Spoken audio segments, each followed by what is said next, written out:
These elections, the Republican Party now has a firm grip in the state capitol. Not only did the GOP complete a sweep of statewide offices, but they also expanded control in the Senate and remained steady in the House.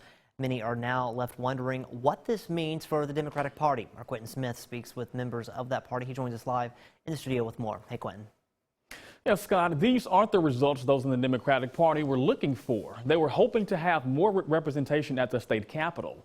This is now prompting members to come together and have an open discussion about different things they can do to strengthen their party.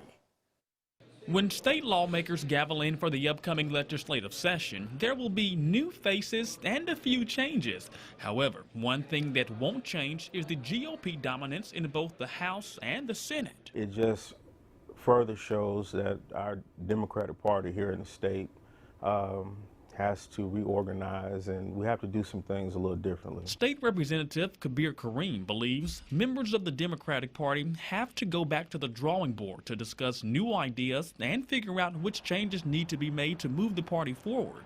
He doesn't think the recent GOP dominance marks the end of a once dominating party, but he does believe the party needs to build better relationships and coalitions. Everything is a teachable moment. We just need to get together, those like minds, and talk about where we are and have an honest conversation about where we are and how do we move forward from here. I don't think all is lost. We've been here before.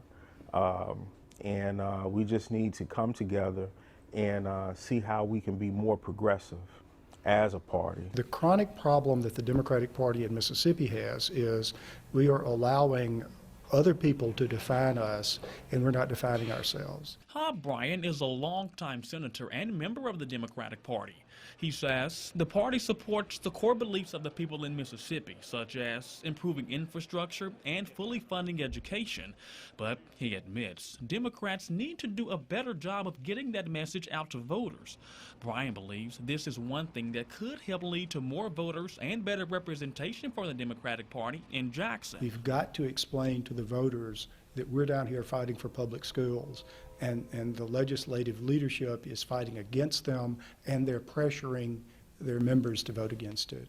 We've got to explain to the voters, we're down here, we believe in public roads.